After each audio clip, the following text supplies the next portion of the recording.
posisyon at pananaw ni Pangulong Marcos na hindi makakabuti ang impeachment sa ating bansa sa panahon ito. Ang impeachment proceeding ay unique na proseso na hindi saklaw at labas sa ordinaryong sesyon. Pero legal na proseso yan, alternatibong paraan yan para mapanagot ang ating mga opisyal basta gagampanan ng Senado ang trabaho iaatas sa amin.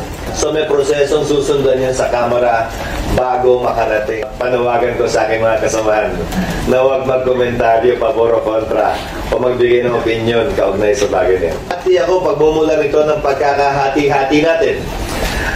Sino ba naman ang may gusto na maghati-hati tayo? Challenge sa ating lahat ito. Pilit natin hinahanap yung pag-aawayan natin, pagkakawatak-watak natin at hindi natin pagkakasundo-sundo. Obligasyon ng bawat Pilipino tiyakin at hanapin yung nag-iisang daan na pwede natin pagkasunduan at pagkaisahan sana.